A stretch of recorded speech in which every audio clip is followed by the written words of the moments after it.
Heintz is back. It is Monday, and we are back here on the channel, on the podcast. It's been probably about, what would you say?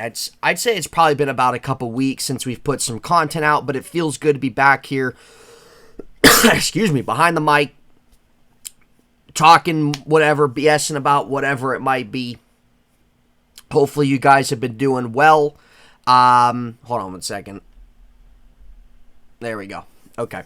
Hopefully you guys have been doing well. Like I said, I know it's been a couple weeks, so I know I haven't really been engaging much. Some reason is just because I'd say, not right now at this moment, but I'd say probably over the last week and a half, there hasn't really been a lot to talk about, really. I know I could have come on here and did some other stuff, but the thing is, I feel like with where my channel's at, you know, I don't necessarily want to do things like, it's why I don't make my videos that long, number one. But if I don't really have to kind of go out of my way, especially if I have things going on to make content, I'm not going to do that. It's different if your content is something you make money off of, or you have a good audience that you want to engage with and talk with, and things like that. If it kind of becomes a career, that's different. But with that being said, that's why I just try to do it whenever I can. Obviously, as I say almost every other time, that I have my set schedule, but a lot of times it's hard to abide by that with certain things. And then other stuff, it's just kind of been personal things going on that doesn't give me the time of the day to come on here and talk. But there's been quite a bit of things happening in the sports world, folks. But before we get into that, there was, and I'm saying this generally speaking, and also because I'm a Steeler fan, crazy news, man. Crazy news. What day was that? I believe it was Saturday morning, where we got the news that Steelers quarterback Dwayne Haskins passed away. I remember I woke up probably about 11 o'clock or so on Saturday. I'm scrolling through Twitter and I'm seeing this and I'm just like, what the heck?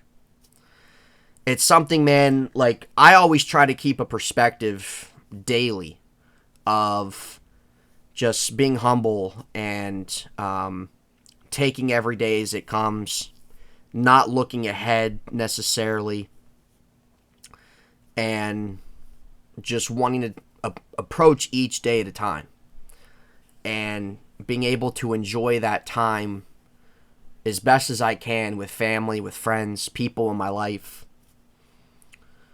And whenever you see things like this, it's crazy when things happen with athletes. A lot of times people put them on this pedestal that they're these immortal type of people. I mean, heck, I think a lot of times people put athletes as if they're not actually human beings. Because of how big sports is in America. Sports pretty much runs this country at the end of the day. Sports, if you had asked me what I think is the biggest thing in America, it's easily sports, 100%. But whenever those things happen, I mean, yeah, you can't believe it, but at the same time, like, these are people. These are mortal people. These are life happens to people. Tragic things like this happen to whoever you are, whatever profession you have, however much money you have or don't have. So as a Steeler fan, and even aside from being a Steeler fan, just when you see this in general, it's obviously heartbreaking. It's something that you don't always have words for. And so, yes, as a Steeler fan, as somebody who, I remember when Haskins signed with the Steelers, it was like, okay, let's see what they can maybe bring out of him. There's a lot of untapped potential. He wasn't in a great situation with Washington. Obviously, he sat last year and learned a lot. And what's crazy is that he was down in Florida with other Steeler teammates practicing things like that, and then this happened Saturday.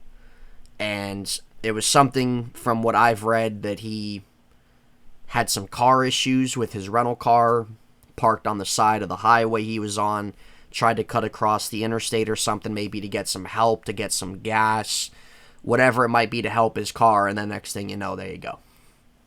So, reading it itself, obviously it was, and then obviously as you kind of learn what happened, it's like, man, what do you, like, I don't have any, it's hard to really say things about it, but as a Steeler fan, yeah, it was cool to hopefully, see his progression and his growth as a player. But only 24 years old, I mean, he had his whole life in front of him, man. So, just definitely thinking, and have been thinking about his family, Steeler teammates, the organization, friends of his, former teammates of his.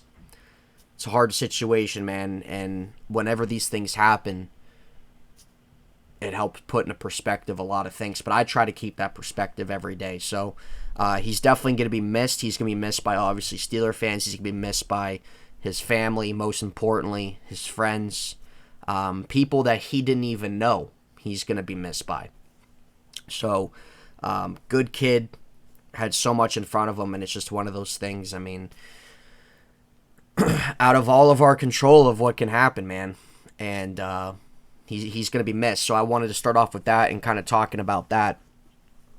So just thinking about everybody involved.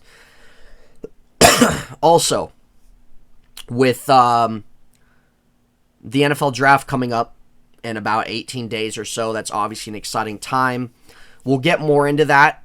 This is going to be a show based around football today. But with the NFL draft coming up, we will be bringing some content out in terms of maybe some mock drafts, in terms of what certain players and their rise, their drops, things like that. Maybe some crazy things we could be seeing. Regardless, we'll be covering that. There's still some more free agency that's going to be happening that we'll be covering, of course. But I'm not really going to be talking about football today. I'm not really going to be talking about baseball, even though baseball is finally back.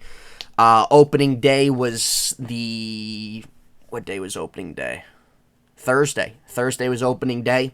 So obviously as a Pirate fan, yes, it's exciting. And obviously with the Brian Hayes extension is exciting. I'm not really going to talk much about baseball right now, because this isn't going to be a show about it. But it is exciting. Baseball's back. And just being able to have games every day. So, a lot of things Pirate-based I can always get into. That's another show for another time. Even just kind of baseball in general, it's a show for another time. But today, I want to talk about the NBA playoffs coming ahead. Last night was the end of the NBA regular season, thank God. The NBA regular season needs to be cut. I'm sorry. When you have guys, when you're a league, and your top guys are sitting out games, missing important games just for rest, cut the season. Last year when it was, 72 games, that was fine. I don't think anybody was bothered by that. I don't think any of the players are bothered by that. The NBA season's too long. It starts in freaking October and it ends in June. What kind of season is that? Cut it 10 games, cut a month off. Start your playoffs in April or whatever, or March. Give me a break. If you want to start the season at the end of October or the middle of October, start your playoffs in the end of March, middle of March. If you want to start the season in November, start your playoffs in April. Season's too long. But thank God the regular season is over. The play-in tournament starts tomorrow. And then that leads up to, I believe, Friday's the last day, and then the official start of the NBA playoffs starts Saturday. You gotta wait a whole week for the playoffs to start, because this stupid play-in-ass tournament has been going on for 2 or 3 years now, which I think's worthless. You're telling me a 10 seed deserves an opportunity to get in the playoffs? I don't think so. That's just me. You can let me know in the comment section. Maybe you're a 2020 NBA fan that loves it, that thinks the league is great. I don't know. But to me, keep it your 1 through 8. I don't understand why 10 seeds and even a 9 seed who's freaking 12 games under 500 deserves an opportunity. I don't understand that at all. But I want to go over this play-in tournament real quick. Let me pull it up. I had something else pulled up I want to talk about. But I want to talk about the matchups, what the outcomes could be, who teams would be facing. I'm sure you NBA fans have seen this already, but I still want to talk about it. Tomorrow on TNT, we got the... make sure it's tomorrow. I'm pretty sure it is. Pretty sure it's tomorrow.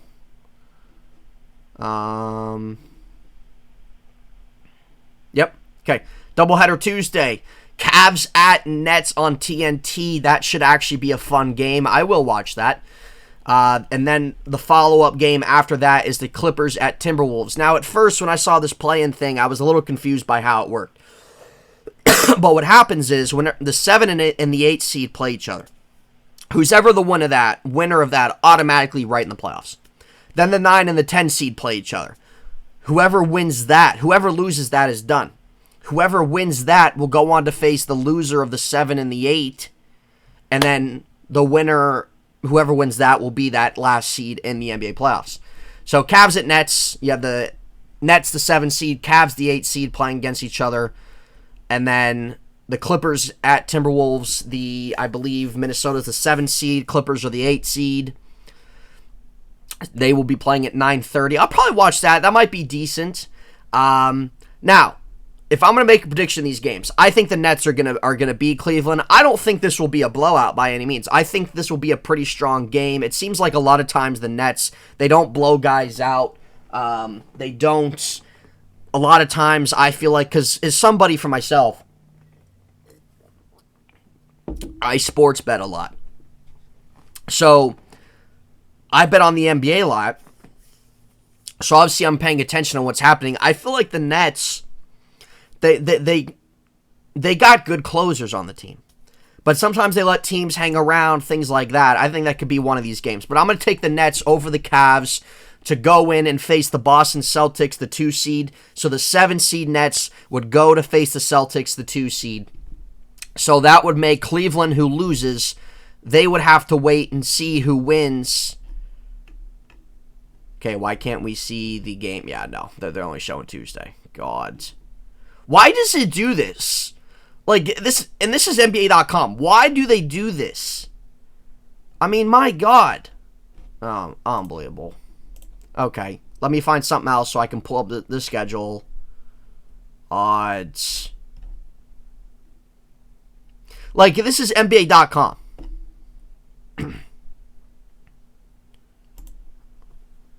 Like, why don't they have the full thing? No, we're only going to show Tuesday's games. Unbelievable. Unfreaking-believable. Here we go. Wednesday. MSN.com has a better schedule than NBA. Fix your crap. Wednesday. So, like I said, we have the Nets defeating the Cavs. The Nets would go on to face the number 2 seed Celtics.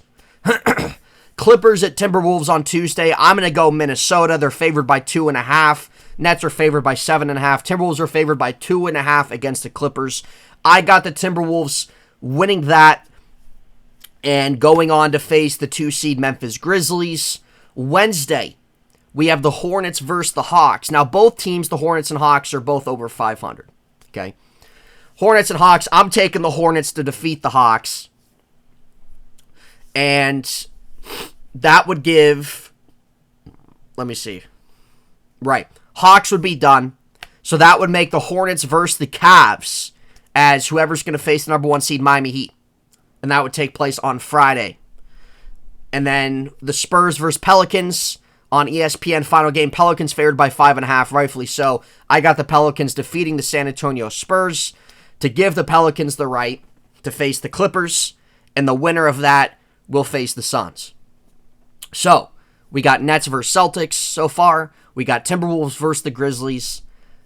The 2 8 seeds to be determined. Cavs versus Hornets. Well, really, it'd be Hornets at Cavs. I'm taking the Cavs. I think the Hornets could definitely win this game. I like Cleveland. I like what they've done this throughout the whole year. A really young, talented squad. The Hornets can put up a lot of points, but so can Cleveland. I think this will be one of those games. I'm going Cleveland. Darius Garland takeover. Cavs will be going on to face the number 1 seeded Heat. So obviously the Hawks Hornets eliminated from playoff contention. Spurs versus Pelicans going on to face the Clippers. I'm taking the Pelicans by a mile. I think Pelicans easily cover at 5.5. Like what the Pelicans have with McCollum, Ingram, Valanciunas. The Pelicans have a nice future ahead. They do. The issue with Zion, who knows? Pelicans defeat the Spurs. Pelicans go on to face the Clippers Friday night. Pelicans defeat the Clippers Friday night and go on to face the Phoenix Suns, the number 1 seed. There's your playoff bracket right there, ladies and gentlemen. So, that should be interesting. Now, before I get into the official playoff bracket, according to my predictions, and I will probably be wrong on one of these, I want to talk about the MVP awards and things like that. So MVP, I think the favorite right now is either Embiid or Jokic. I don't know who's the leading favorite at the moment. I believe it's still Joel Embiid. Now, DeMar DeRozan going into the All-Star break was a 1B favorite. I think his hopes have really diminished. I think it's going to come down to Embiid and Jokic. Both are having phenomenal seasons. I think I've seen guys like Draymond Green give Devin Booker some well-deserved notion as to being MVP. I think Devin Booker, I don't know how many voters there are with the NBA to electing the MVP and the other awards. I could see Devin Booker getting 1 or 2 votes, sure. Giannis, I think, will probably find himself getting a few votes, but at the end of the day, I think it's going to be Joel Embiid. I really do. I think Philadelphia, we saw Philadelphia fall short last year in the playoffs, but Joel Embiid this year finished the season averaging 30.6 a game, 11.7 total rebounds, 4 assists, shooting about 50% from the field. And let's see. I mean, he's been, like I said, about 4 assists. He's a good playmaking big guy. Played 68 games this year. Joel Embiid, I swear, every single time I'm seeing him play or I'm betting or things like that, this guy's dropping 30 plus almost every single night. 14 boards. The thing with Embiid, why I think Embiid might have that is because, now I know with Denver, I mean, it's been the Jokic show. With Denver, they haven't had Jamal Murray the whole year. Michael Porter's been gone the whole year. I don't know if either one is projected at all to return in the playoffs. I'm not sure if that's confirmed.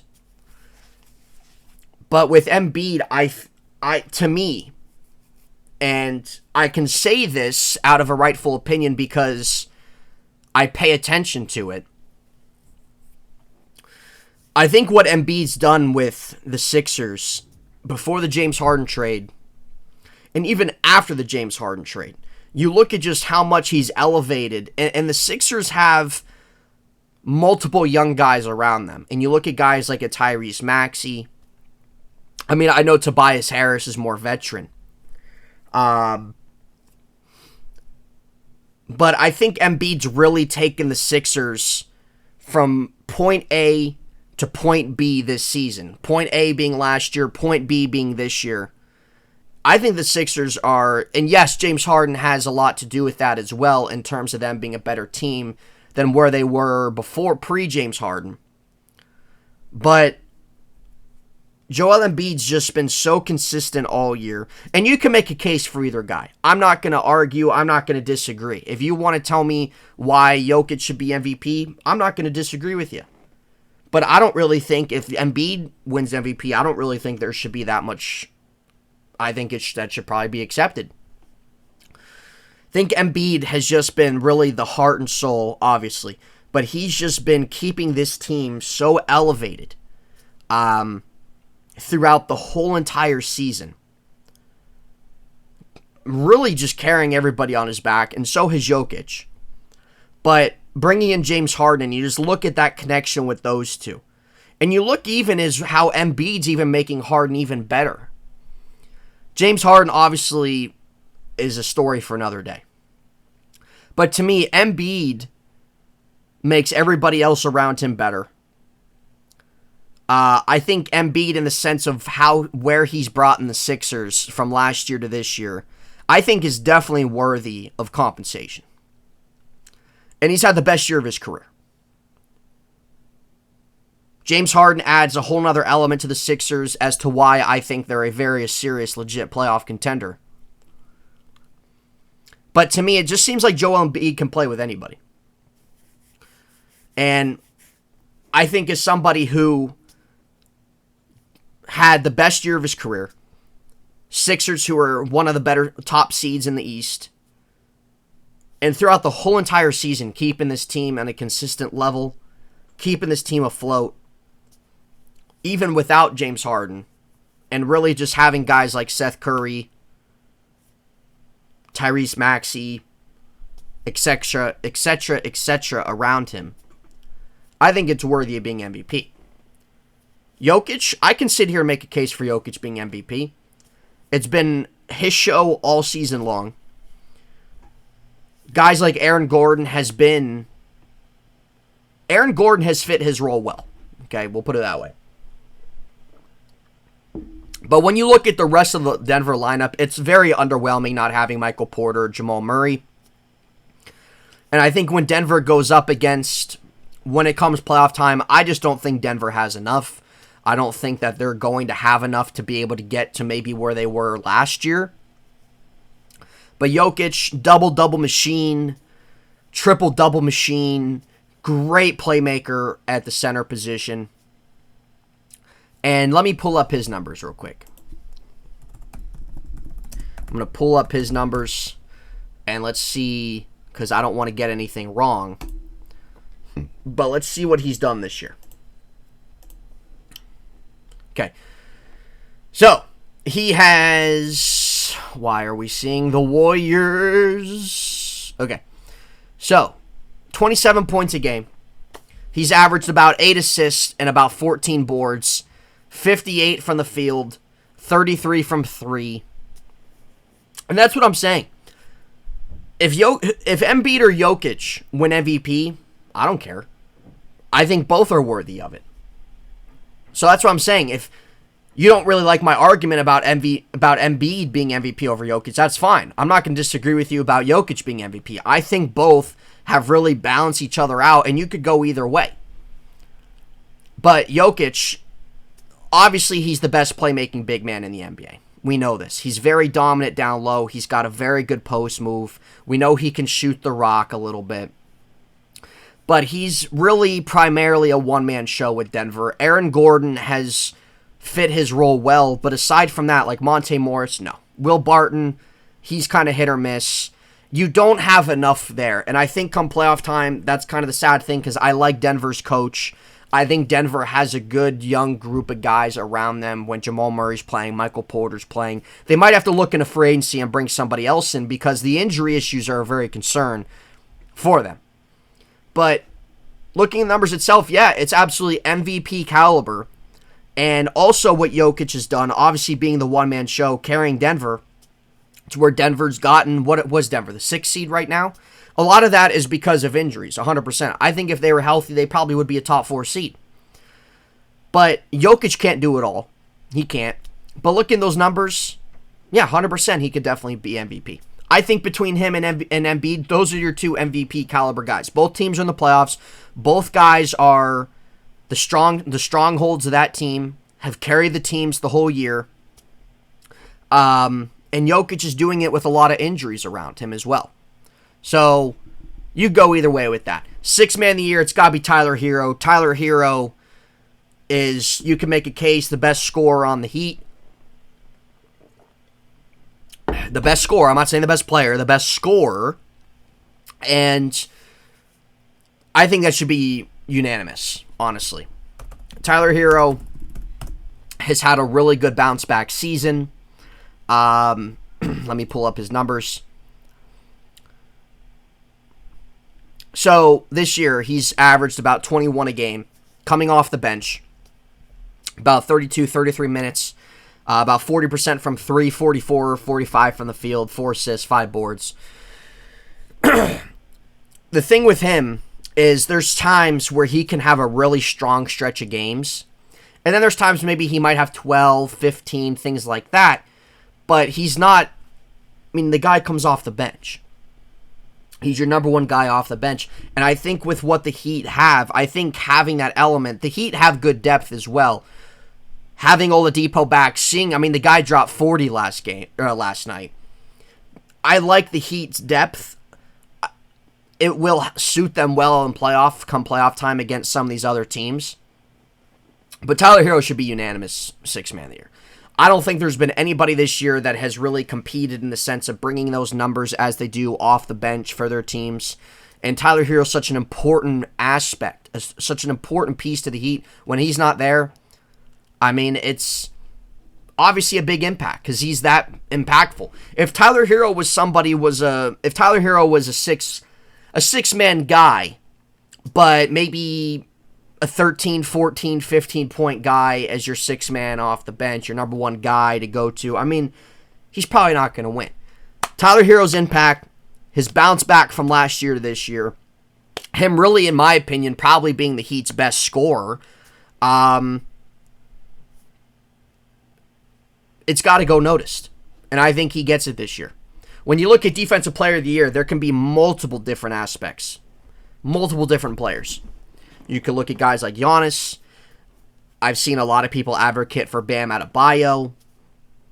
I'm trying to think who else. There's been a couple other guys that have been vying. Rudy Gobert. Let's look. Let's look. All right. So, I think we can say Embiid and Jokic are the two for MVP. I feel like for sixth man of the year, it should be Tyler Hero for reasons given. Now, when it comes to defense player of the year, like I said, Bam Adebayo's thrown his name out there. Rudy Gobert, I think, is the best defensive big man in the NBA. On a yearly basis in general, I'm not saying necessarily just this year. I think in general and over a span of time, he's definitely cemented himself as that. Let's see right here. I know Giannis is a great defender. He's won it before. Let's see here.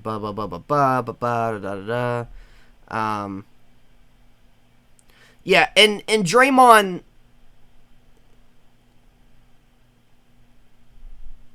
Yeah, I don't know if Draymond's been throwing his hat in there or not. But I feel like Draymond just missed too many games to have that. Don't you agree? I think Jaren Jackson Jr. is another name that's been thrown around as being Defensive Player of the Year. Mikal Bridges I've seen kind of thrown around a little bit, but Jaren Jackson, I believe he's led the league in blocks this year. He's a really good presence down low. He's kind of an inconsistent rebounder, but he's a solid rim protector, and he could get some votes himself. Excuse me. But I think Gobert, Giannis, Bam, Jaren, I think those are probably your four. I'm not going to sit here and say who I think should win, but I think those could be your four. Marcus Smart, Robert Williams, they're a good defensive tandem in Boston.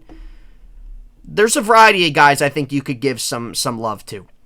But like Bam Adebayo, he's a rim protector. He can guard perimeter. He can guard down low. He's a very versatile defender.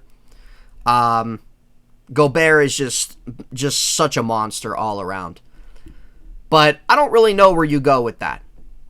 Let me know in the comments who you think should be MVP, Defensive Player of the Year, Sixth Man of the Year, Most Improved. I've seen some Ja Morant, but Ja Morant has kind of been a beast in general. I think Jordan Poole can definitely be a guy that gets some votes. I'll go with Jordan Poole. I think with Stephen Curry's absence as well, he's really solidified himself. He can be a reliable guy, especially in crunch time. He's a guy that can give you 20, 25 on a consistent basis. Ja Morant was a beast last year. I think Ja Morant's taken another step forward. If he wins, I wouldn't be mad about it. Coach of the year should be Monty Williams. Don't care what you say. I don't care. You can throw Eric Spoelstra in there. You can throw... I can't remember the Grizzlies coach's name. You can throw him in there. I don't care. Monty Williams should be coach of the year.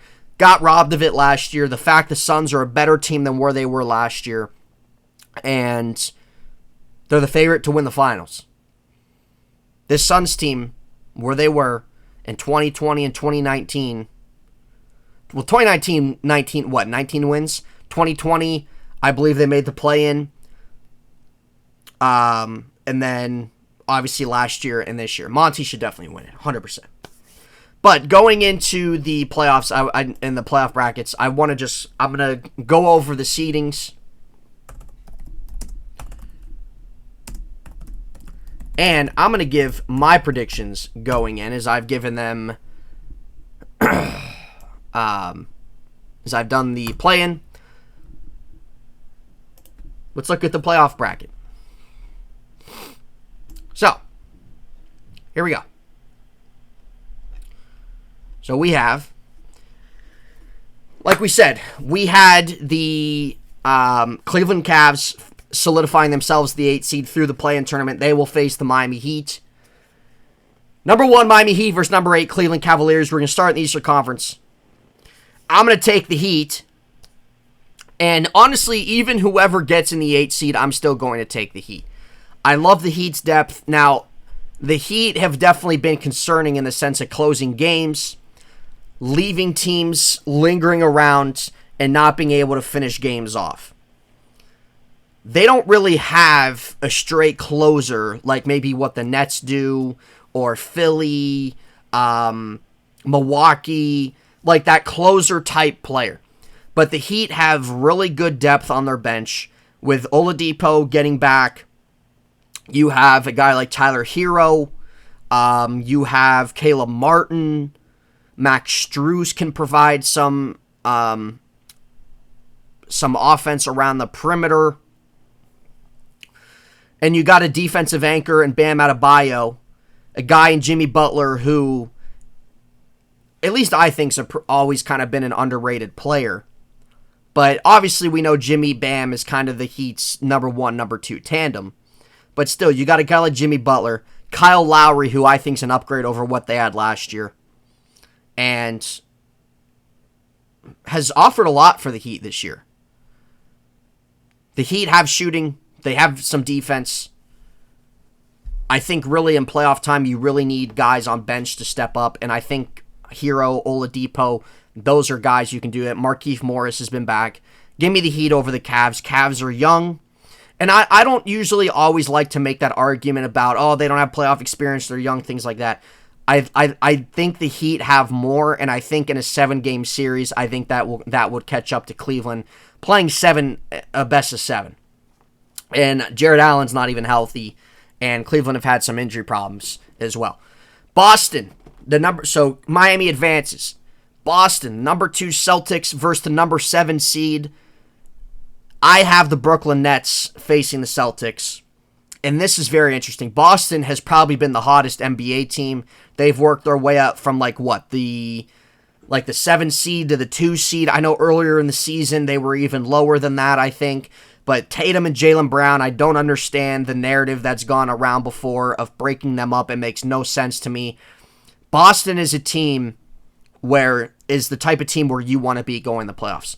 They're clicking, things are connecting, they're playing well with each other at the best time of the year. That doesn't necessarily always mean you're going to have a run, but Jason Tatum has definitely played as arguably a top 5 player this year, top 10 for sure.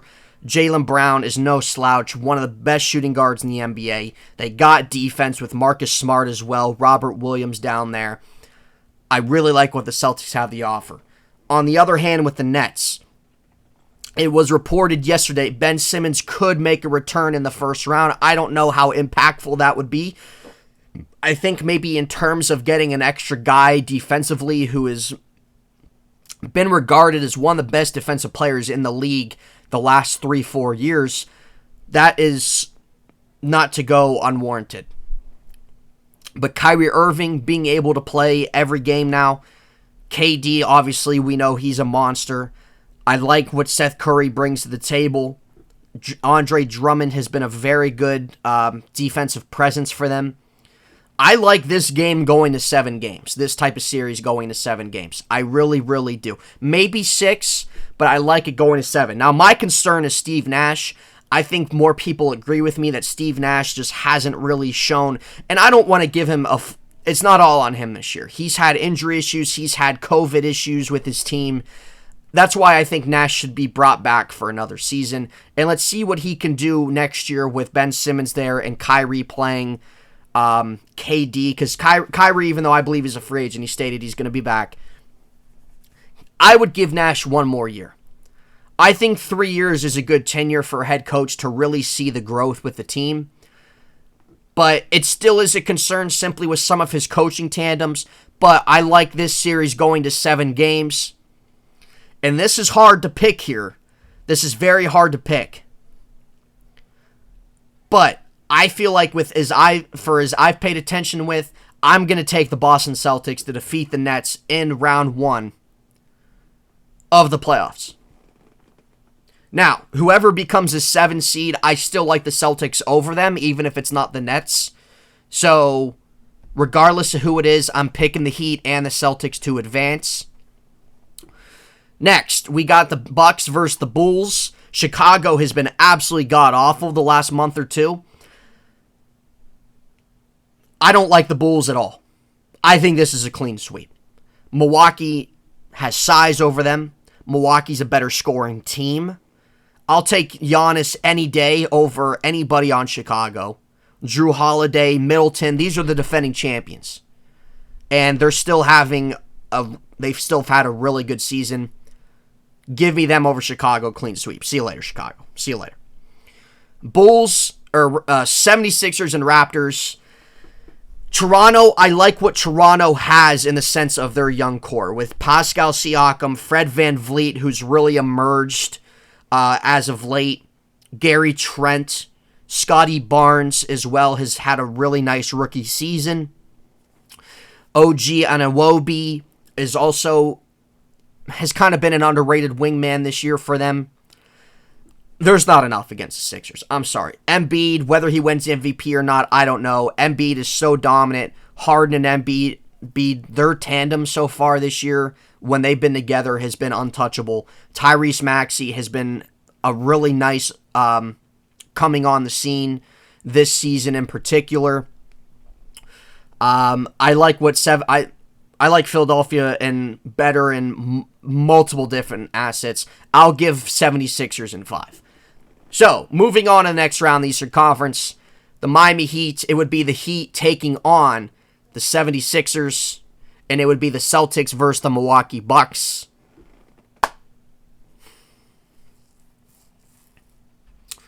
Well, hold on one second. Give me one second, folks.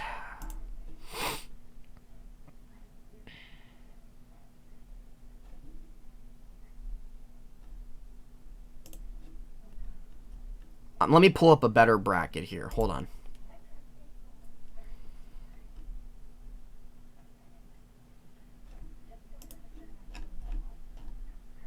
I'm trying to pull up a better bracket.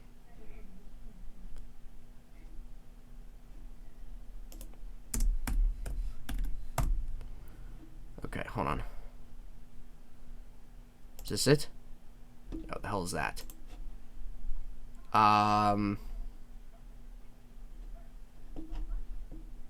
Why can't I just see a full-on picture of it? Because I don't really want it sporadic.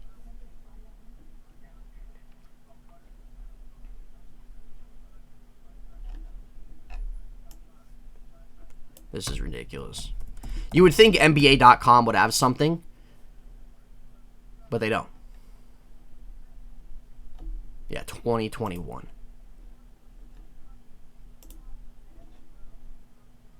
Okay. So, yes, so we would have the Heat taking on the 76ers. This is going to be a great series. If this happens, this is going to be a great series. Now, again, these are my predictions, so I know that I will not be right on all of these. But like I said, regardless of the winner of the play-in, I'm picking the Heat and the Celtics to advance. Heat versus Sixers. Like I said, I've mentioned the concerning part of the Heat. I like what the Heat have in terms of being more deep than what the 76ers have. The way the Sixers have been playing, I like a lot more than where the Heat have been.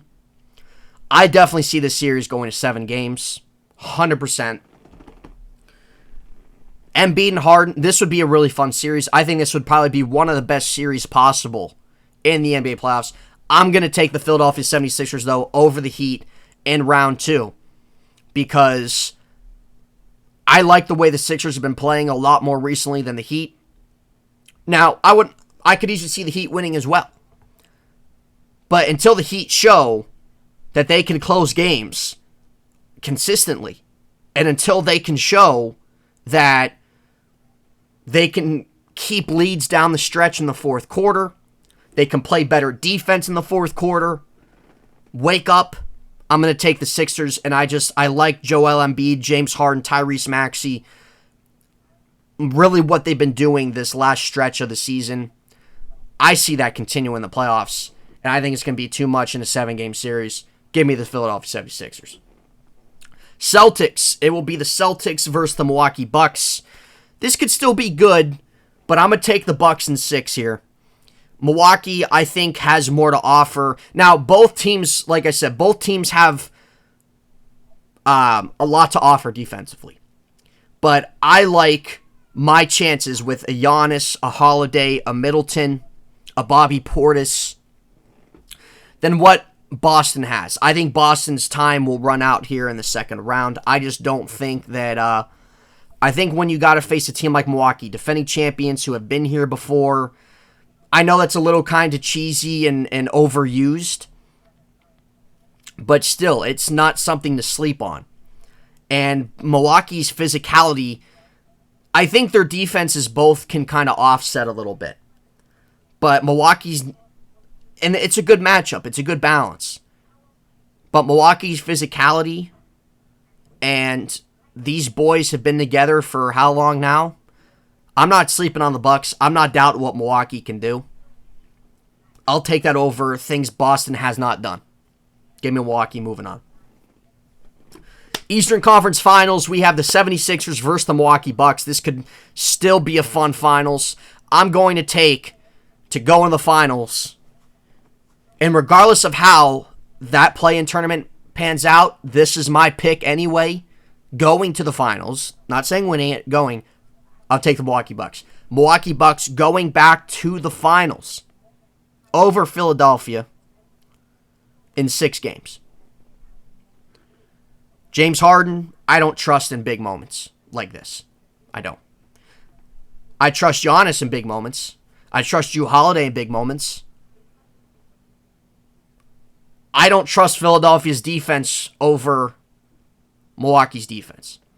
When you have guys like James Harden who slacks sometimes, when you have guys like, when you have such a bigger team, and when you have guys like Giannis, Middleton, Bobby Portis, Jrue Holiday, who isn't a small point guard, over the likes of James Harden, who slacks, who is lazy on defense. At the end of the day, oh, cool, you got Matisse Thybulle. Guy's irrelevant. Don't care what you say. Tobias Harris. What Milwaukee's going to do is a trio. What Milwaukee's got with a bench. They've been here before, folks. It's superior than what the Sixers offer defensively. It's superior than what the Sixers have on their bench. It's superior than just a Joel Embiid. Just the Joel Embiid showed. Give me Milwaukee in the finals. Going on in the Western Conference, we got the Suns versus the 8th seed, as I said in the play on the Pelicans. Regardless who the Suns play, I got the Suns moving on. No question, this is a sweep against the Pelicans. There could be some high-scoring games here. The Suns just got too much, man. The Suns, this is easily the best Suns team I have seen probably since the 2007 Suns when they got robbed in the playoffs. Suns got way too much. Way too much. Clean sweep over the Pelicans. I don't even need to go into it. The boys are healthy. They're ready to get redemption in the playoffs. No question. No question. No question. The 4 versus the 5. We have... Hold on one second. Let me get this right.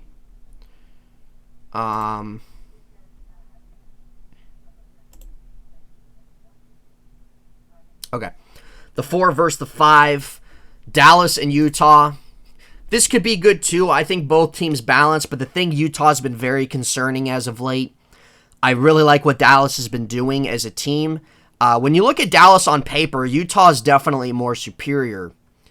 But Dallas, after they've been able to find a good balance and consistency with guys like Bullock, Spencer Dinwiddie coming in, Jalen Brunson, they've been able to find that. They can score a lot of points, as can Utah. I don't know what it is with Utah, man. I feel like Utah's had the same team for so long now, and they just can't go over the hump. I'm taking Dallas. I am. Taking Dallas. That's the 4 and the 5. Correct? Yep. I'm taking Dallas. Dallas going on to face the Suns. That would be fun. I'd much rather see that than them versus the Jazz. 2 versus the 7. We got the Grizzlies, as I have against Minnesota, winning in the play-in. Regardless of who wins this, I'm taking the Grizzlies. I would imagine John Morant should be good to go. I don't know what his status is. Let me look up, because I have not seen anything as of late in terms of John Morant.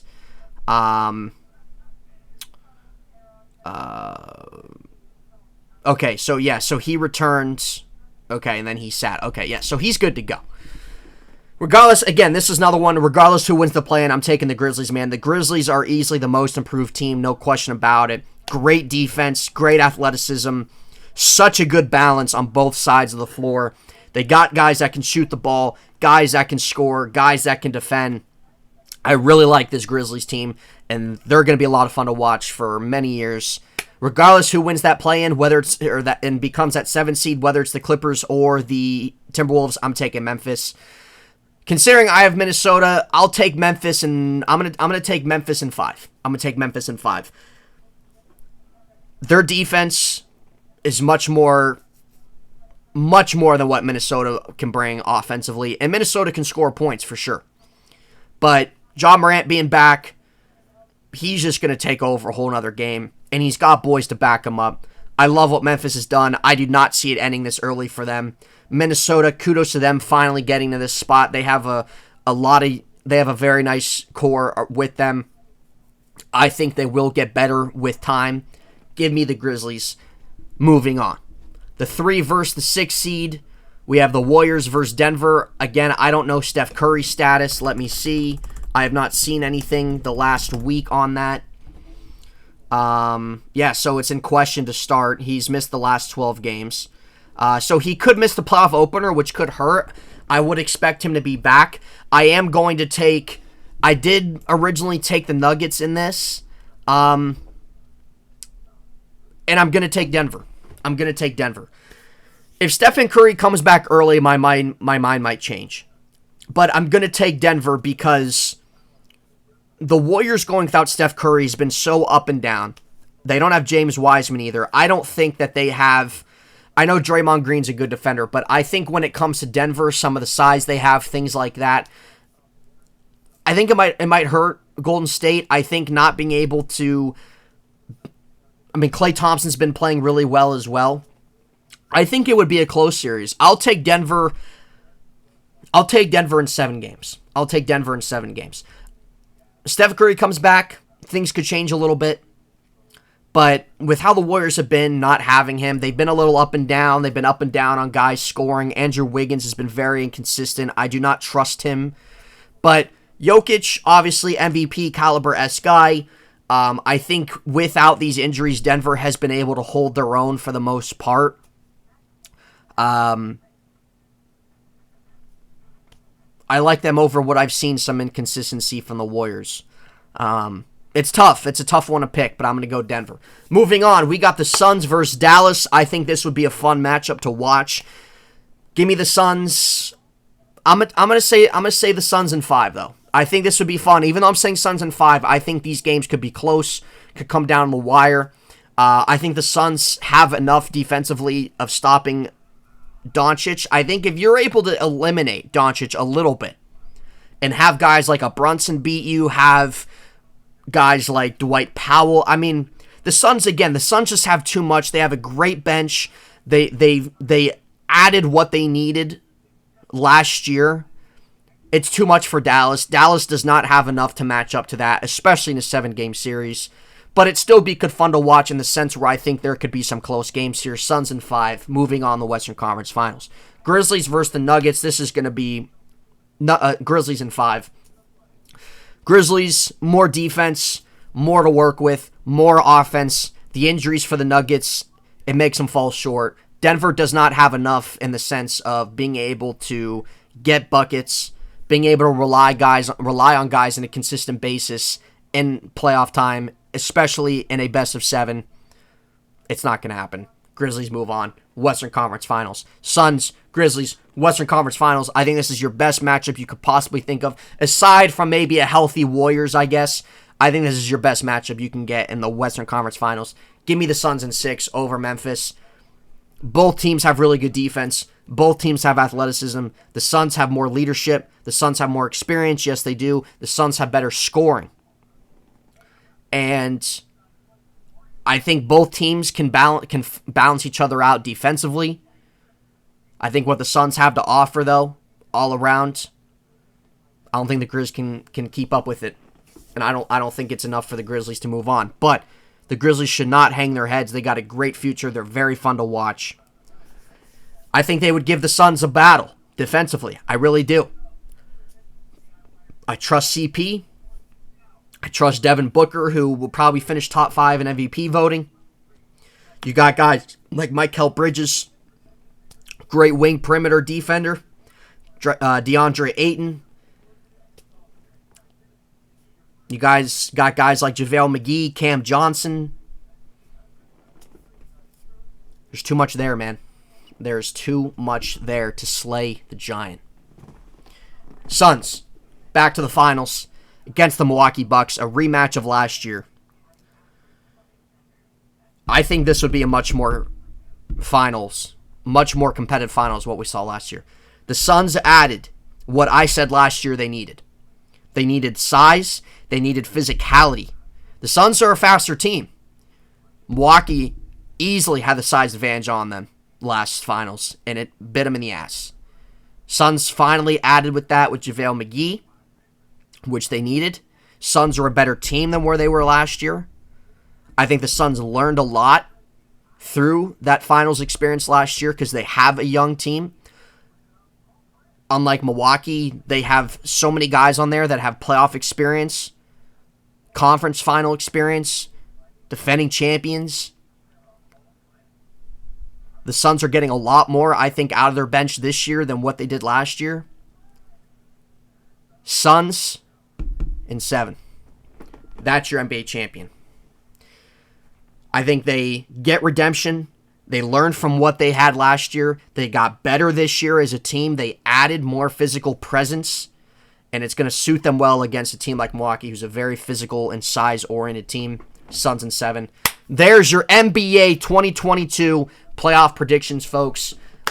Right there. Suns, Bucks, Suns in 7. That is it right there. And that's what I wanted to come on and talk about. It's about a 50-minute show. I don't usually go this long, but going in depth, going in detail on certain series, things like that, it's going to take some time. But I wanted to come on here with the playoffs starting. I wanted to do it now before the play-in tomorrow. Like I said, regardless who wins and play-in, I'm picking those 1 and 2 seeds to advance, so it doesn't really mess up much. At the end of the day, it's really just kind of predicting. I'm sure I'll be wrong, but I think this will be a fun playoff again. Last year was the first time in quite a while I actually paid attention to the NBA playoffs, simply because, as I've stated on this channel before, how I have not liked, aside from last year, I have not liked where the NBA has been. I have not liked where the league has been and things like that. But last year we finally saw some good balance, a lot of unpredictability, a lot of competitiveness, and that's what we're seeing again this year. And it should be good. It should be good, and I will be watching as much as I can. And I will be covering it on the channel as well. Trying to think. Yeah, so later this week, I mean, we'll be back talking about Pittsburgh stuff because we'll have the draft coming up. We'll be having some Pirate stuff, Penguin talking about.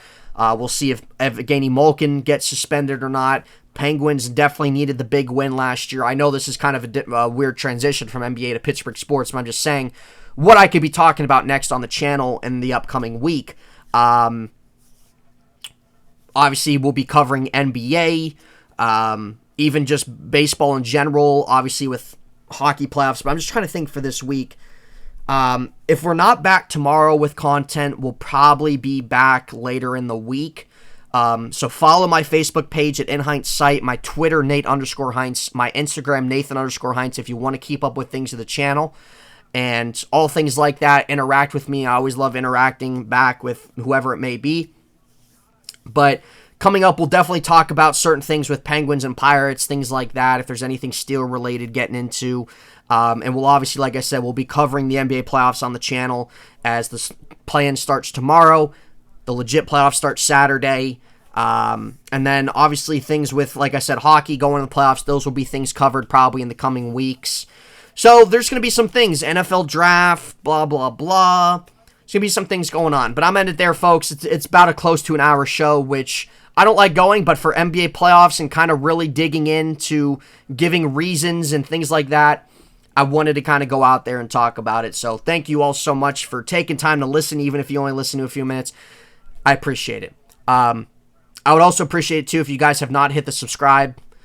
It helps out the channel. Hit the thumbs up on the video. It helps out the channel. Leave a comment section. Let me know your NBA playoff predictions. Who do you think's going to win? Who do you think? Let me know if you agree with mine. Things of that kind of nature. Let me know. I always appreciate the feedback. I always reply and everything like that. But it should be a good playoff. It should. So, have a good rest of your Monday, guys. Have a good rest of the week. We'll see you either tomorrow, sometime later in the week. Like I said, follow my social. It's also in the link. It's also down in the description. There's links on there. You guys can click on that. But in the meantime, we will see you later. Thank you all again for tuning in. Heintz site. Good to be back behind the mic. And we'll see you later this week. We'll see what happens for the play-in tomorrow. Take care, guys. We'll see you later.